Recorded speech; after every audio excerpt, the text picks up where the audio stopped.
तो देखो नेक्स्ट है आपका यहाँ पे topic molecular orbital symmetry in the pericyclic reactions.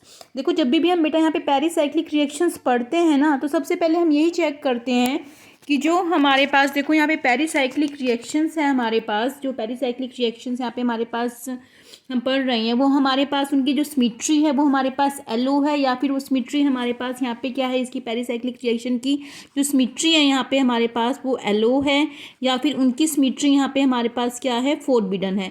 इस एलो और फोरबिडन के बेस पे हमें पता चलता है कि पेरिसाइक्लिक रिएक्शन यहाँ पे हमारे पास मतलब कंटिन्यू चल रही है, नहीं हो रही, या फिर मतलब एलो का मतलब क्या है, यहाँ पे हमारे पास रिएक्शन मतलब कि अच्छे से हो रही है यहाँ पे हमारे पास, ठीक है, पॉसिबल है, फिजिबल है।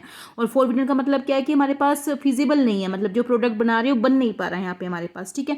तो इन सबको पेरिसाइक्लिक रिएक्शंस को मतलब कि एलो या फोरबिडन देखने के लिए यहाँ पे हम क्या पढ़ते हैं, मोलिकुलर ऑर्बिटल्स की सिमेट्री पढ़ते हैं पेरिसाइक्लिक रिएक्शंस के अंदर।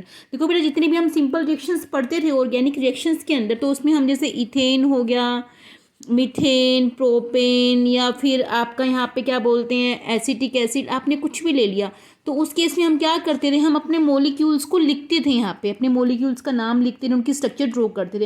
लेकिन पेरिसाइक्लिक रिएक्शंस के अंदर बेटा हम क्या करते हैं, जो हमारे पास जैसे रिएक्शन है, जैसे मोस्टली यहाँ पे बेटा हम जो स्टडी करते हैं ना, यहाँ पे हम उसकी ही करते हैं, जैसे 1,3-ब्यूटाडाइईन हमने यहाँ पे सपोज करो 1,3 बेटा देखो हमने यहाँ पे सपोज करो 1,3-ब्यूटाडाइईन ले लिया, तो हम इसका यहाँ पे नाम ना लिख के हम क्या करते हैं, आपको पता है 1,3 देखो ब्यूटाडाइईन में क्या होता है, हमारे पास कितने कार्बन हो गए, ब्यूटेन का मतलब क्या है, यहाँ पे हमारे पास 4 कार्बन हो गए, 1 2 3 4। देखो यहाँ पे हमारे पास क्या हो गया, ब्यूटा हो गया यहाँ पे हमारे पास, ठीक है।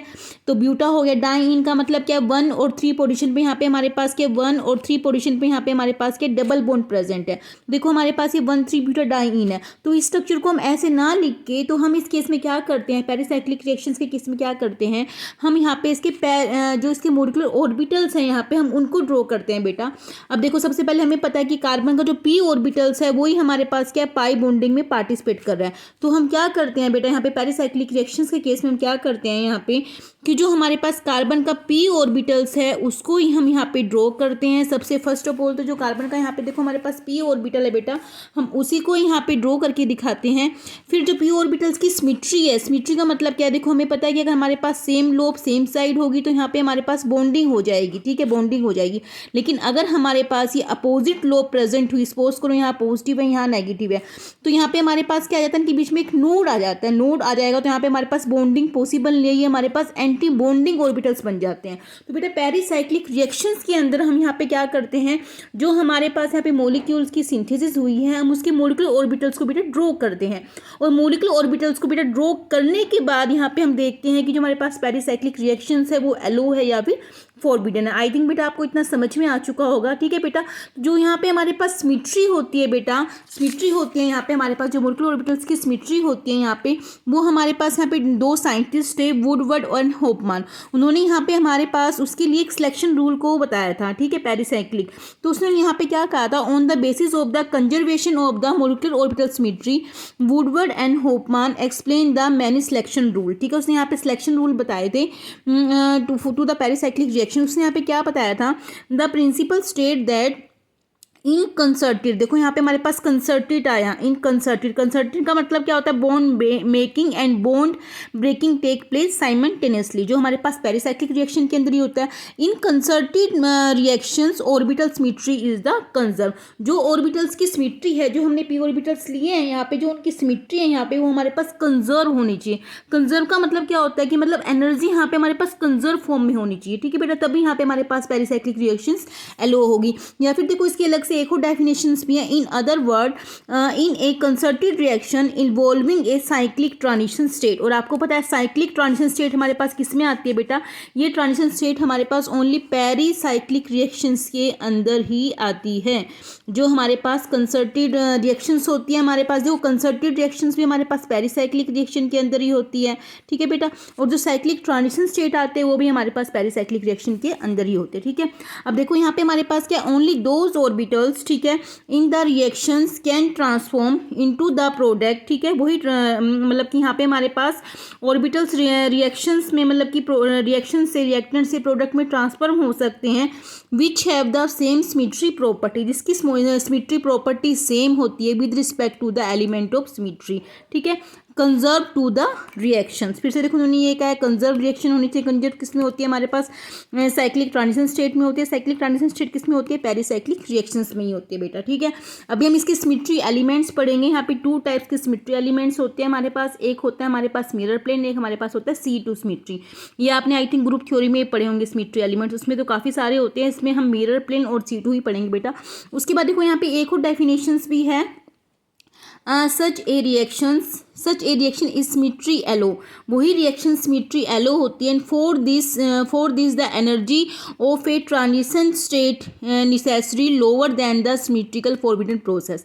जब हमारे पास पेरिसाइक्लिक रिएक्शंस या फिर हमारे पास जो पेरिसाइक्लिक रिएक्शन है वो सिमेट्री एलो होती है, तो उस केस में क्या होता है, जो उनकी एनर्जी होती है वो हमारे पास लेस हो जाती है, लोअर हो जाती है। और आपको पता है जब किसी भी स्टेट की एनर्जी लोअर होती है, लोअर फॉर्म में कोई भी मॉलिक्यूल प्रेजेंट होता है, तो हमारे पास स्टेबल होता है। और जब वो हमारे पास फॉरबिडन स्टेट में होता है तो उस केस में क्या होती है, एनर्जी उसकी हाई हो जाती है बेटा, ठीक है। आई थिंक बेटा आपको इतना समझ में यहाँ पे आ चुका होगा। उसके बाद यहाँ पे हमारे पास जो पेरिसाइक्लिक रिएक्शन है बेटा, अभी हम आगे पढ़ेंगे। हमारे पास 4 टाइप्स की होती है, लेकिन आपके सिलेबस में 3 टाइप्स की है। हमारे पास एक electrocyclic, then cycloaddition, then sigmatropic, ठीक है बेटा। इन तीनों से यहाँ पे हमारे पास क्या क्वेश्चंस आते हैं, तीनों यहाँ पे इंपॉर्टेंट है आपके रिएक्शंस, ठीक है। अब हम आगे पढ़ेंगे यहाँ पे जो हमारे पास ऑर्बिटल्स होते हैं। यहाँ पे हमारे पास उनमें 2 टाइप्स की सिमेट्री होती है। यहाँ पे हमारे पास एक होती है हमारे पास मिरर प्लेन सिमेट्री। अब देखो बेटा मिरर प्लेन सिमेट्री में क्या होता है, सबसे पहले देखो हमने यहाँ पे ऑर्बिटल्स ड्रॉ किया है, ठीक है। आपको पता है जब हम ऑर्बिटल ड्रॉ करते हैं यहाँ पे हमारे पास देखो ये हमारे पास क्या है, मॉलिक्यूलर ऑर्बिटल्स है, ठीक है। हमारे पास बॉन्डिंग है और ये हमारे पास क्या एंटी बॉन्डिंग है। इतना तो आपको पता चल ही रहा है। देखो इसको हम ऐसे ड्रॉ इसलिए कर रहे हैं बेटा क्योंकि हम यहाँ पे इसके बीच में मिरर दिखा रहे हैं। देखो यहाँ पे हमारे पास क्या ये ऑर्बिटल्स है। देखो इसको हम ऐसे भी ड्रॉ कर सकते हैं बेटा, एक मिनट रुको। देखो इसको हम ऐसे भी ड्रॉ कर सकते हैं। ये हमारे पास पॉजिटिव है, पॉजिटिव है, नेगेटिव है, नेगेटिव है। ये हमारे पास 2 ऑर्बिटल्स है। जैसे ही हम इन दोनों ऑर्बिटल्स के बीच में यहाँ पे कोई भी मिरर लगा देते हैं तो हमें पता है कि क्या है, ये पॉजिटिव लोब को एक दूसरे को आपस में रिफ्लेक्ट कर रहे हैं। यहाँ पे हमारे पास बिल्कुल सेम टू सेम है। तो इसका मतलब क्या है, इनके बीच में यहाँ पे मिरर प्लेन सिमेट्री प्रेजेंट है। अगर मिरर प्लेन सिमेट्री प्रेजेंट होगी तो यहाँ पे हम इसको लिख देंगे mirror plane symmetry mirror is equal to symmetric है यहाँ पे हमारे पास, ठीक है। और देखो इस वाले केस में बेटा क्या है, यहाँ पे हमारे पास ये नेगेटिव लोब थी, लेकिन जैसे आपने शीशा लगाया उसकी दूसरी साइड हमें पॉजिटिव मिली। और यहाँ पे हमारे पास पॉजिटिव थी, जैसे आपने मिरर लगाया यहाँ पे हमें नेगेटिव मिली। इसका मतलब जैसे ही आपने मिरर लगाते हो किसी भी 2 लोब के बीच में अगर आपको आइडेंटिकल मिलता है, सेम मिलता है यहाँ पे, तो हमारे पास मॉलिक्यूल हो जाता है सिमेट्री। और अगर हमें आइडेंटिकल नहीं मिलता तो हमारे पास मॉलिक्यूल हो जाता है एसिमेट्री। तो ऐसे हम पता करेंगे कि हमारे पास जो पेरिसाइक्लिक रिएक्शंस के अंदर जो भी हमें मॉलिक्यूल दिए हुए हैं, उन मॉलिक्यूल के जो हमारे पास जब हम उनके मॉलिक्यूलर ऑर्बिटल्स को ड्रा करते हैं तो जो उनके अंदर जो सिमेट्री प्रेजेंट है मिरर वाली, वो सिमेट्रिक है या फिर एसिमेट्रिक है, मतलब एब्सेंट है या फिर प्रेजेंट है, ठीक है बेटा। उसके बाद नेक्स्ट हमारे पास जो सेकंड आती है हमारे पास बेटा, वो हमारे पास आती है the fold alternative axis of symmetry, या फिर इसको हम C2 सिमेट्री भी बोलते हैं बेटा, C2 सिमेट्री। इसको बेटा हम यहाँ पे C2 सिमेट्री भी बोलते हैं, ठीक है।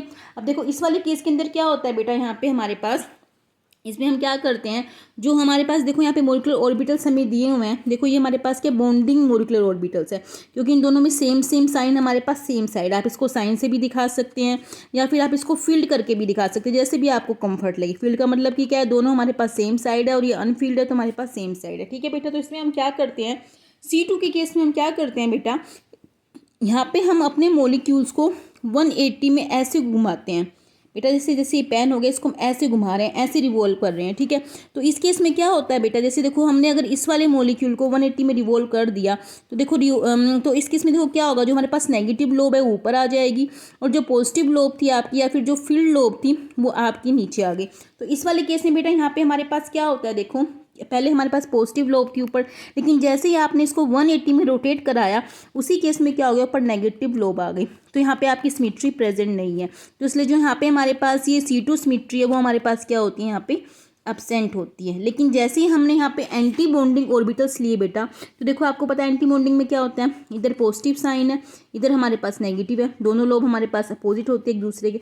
तो जैसे ही आप इसको देखो 180 में रोटेट कराओगे इस वाले अपने मॉलिक्यूल ऑर्बिटल्स को, तो देखो इस केस में बेटा क्या होगा, ऊपर आपको नेगेटिव मिल गया और इस वाले केस में हमें ऊपर पॉजिटिव मिल गया।